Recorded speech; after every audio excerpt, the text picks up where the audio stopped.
All right, so today I want to talk or start out by talking about something that I've been bringing up for a while now. There's been plenty of stories like this, but this is out of Dallas, Texas. So again, of course, a lot of people are going, "Oh, it's not Canada," but the reality is that Canada is in pretty much the same boat. I mean, the states has had more die, but the as far as the economic ramifications go, I would argue the states was hit even less hard than Canada because in Canada, we have more areas that are big on locking down until eternity. So I would argue that the states was probably hit less hard, at least at this point. Again, time may prove that to be wrong, but the point being is that this is from the Daily Mail, and they have a picture here of thousands of cars lining up at a food bank. So again, and this is another one thing I do want to bring up. We've had Trump and these kind of people talk about, oh, the economy's roaring again and all this kind of stuff, and it really isn't. And again, people always like to accuse me of being biased, but this is one of the things that I think Trump is just flat out wrong on. And I mean, he is right about the fact that the Dow and the S&P and the Nasdaq have been doing really good. He is right about that. Who he's wrong about is that homelessness is still very high. But again, one of the main reasons for that is because mostly it's mostly in these Democratic run areas. I mean, Texas being an exception to that, although I believe the mayor of Dallas is a Democrat, but I'm not 100% sure about that.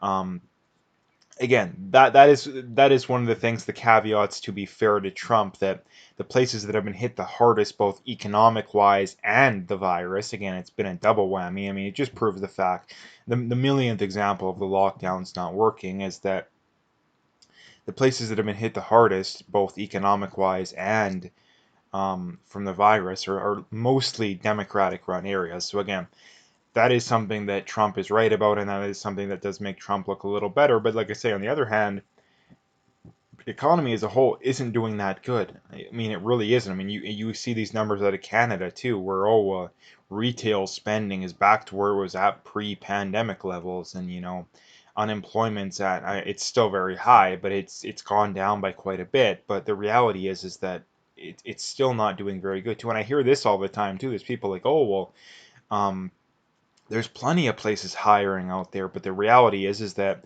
if you talk to these employers, and I know that for a fact because I've heard them say this, is that they have more people that are applying for the jobs than they've ever seen. So again, yeah, there's places hiring, but the demand is a lot higher than the supply, right? So that is the problem. Like, and that's the other thing that people point out that just goes to show that they really don't know what they're talking about. But this is going to be a big problem going forward. Not only here, but especially in the third world too. Like, this is another reason why that these pro lockdown people have no compassion whatsoever. They live in such an echo chamber that they're not even aware of this kind of stuff. But the reality is that these kind of people are okay with tens of thousands of people per month um, starving to death. And again, that's just the people that are starving to death. That's not the people that are going to die down the road because of malnutrition and the ramifications thereof. So we know, I mean, there's plenty of pieces of evidence that show that more people are dying um, because of the consequences of the lockdowns than are dying from the actual virus. And the vast majority of the people dying from the virus are people that are either very old or have serious health conditions. And we're at the point to where, again, I was somewhat tacit about this before, but again, we're at the point to where I really don't care anymore.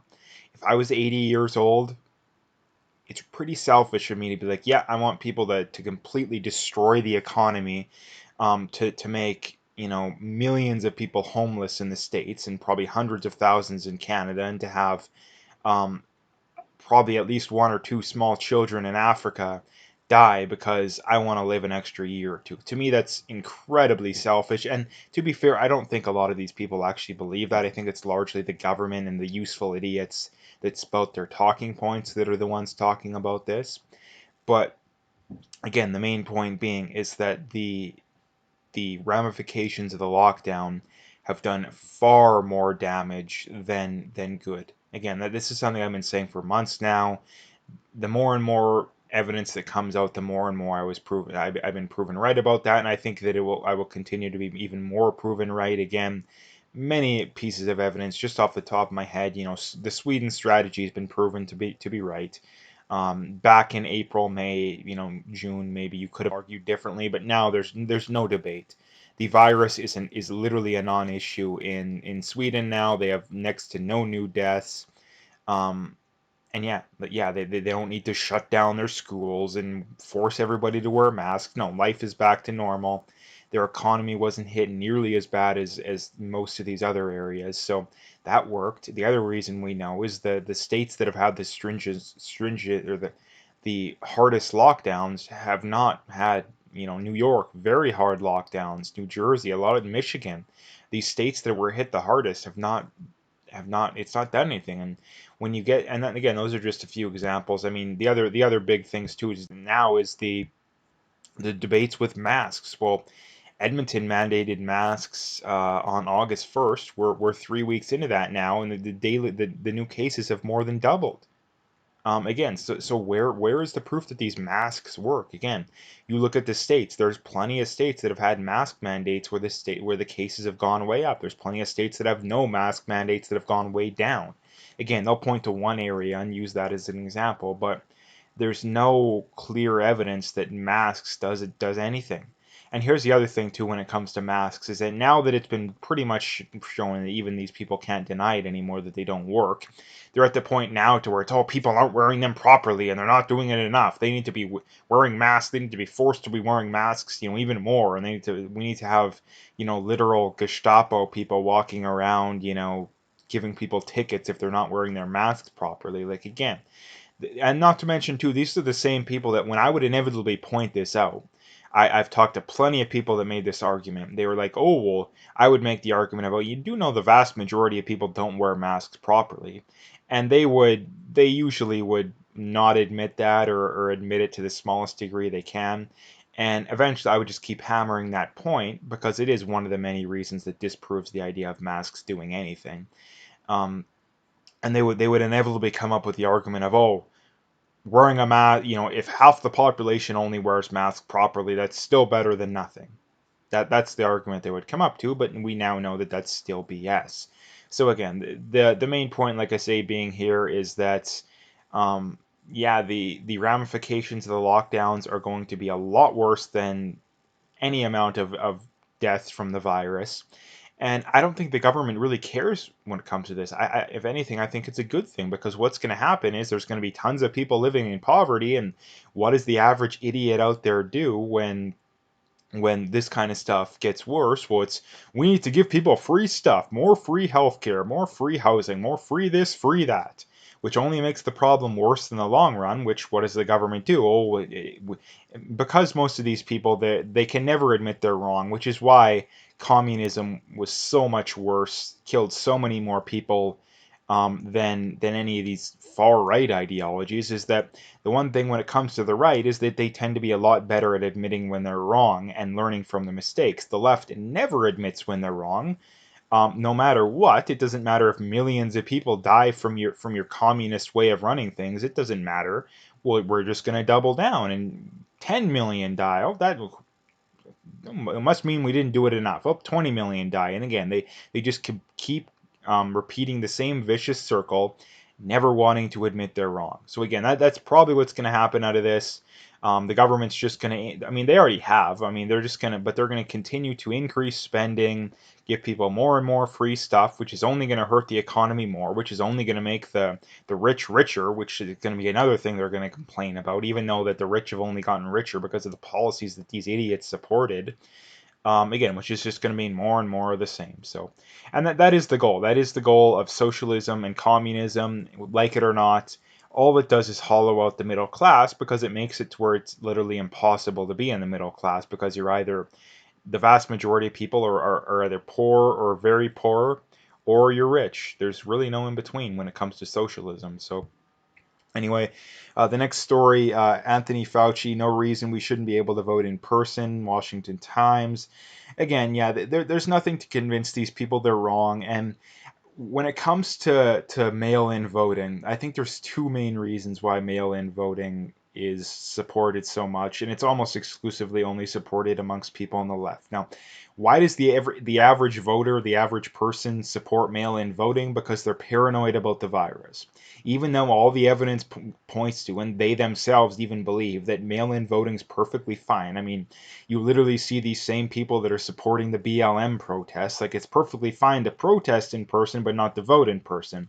These same people are having mass protests against voting in person. So again, they don't even believe their own garbage. They're just doing it for political reasons, because these people, and again, trying to explain this kind of stuff is kind of insane to the average person, because they don't realize just to the degree, the extent that people are willing to go to have Trump derangement syndrome, which basically means that, again, if Trump's for something, we must be against it, and they'll go the lengths that they're willing to go. Shocks the average person so much that they're just not willing to believe it.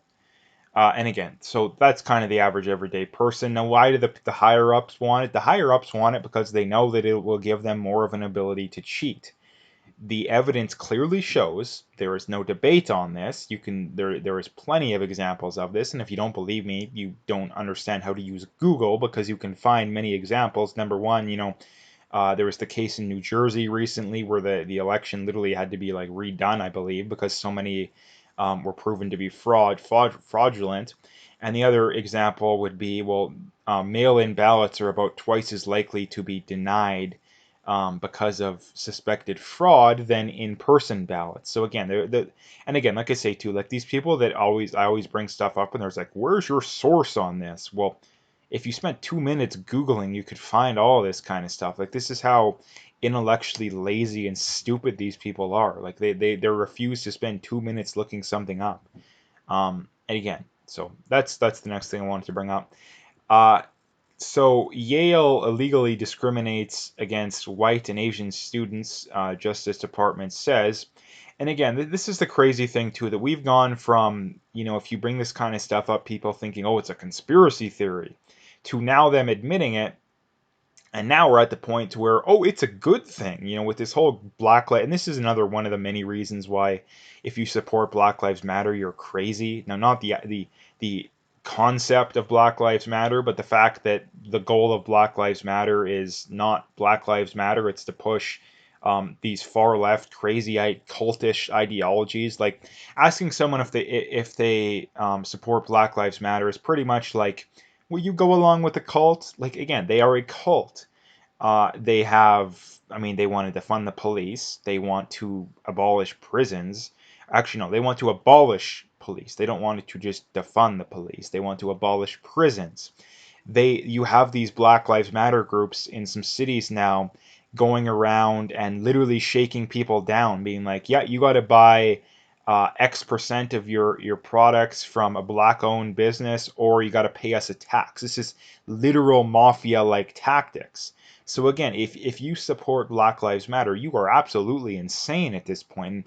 And the reason too is that many people, they want to stay ignorant, like, because when I bring this kind of stuff up to people that support Black Lives Matter, they're like, they believe that? Like, they want to abolish, they want to get rid of the nuclear family? Like, they believe that?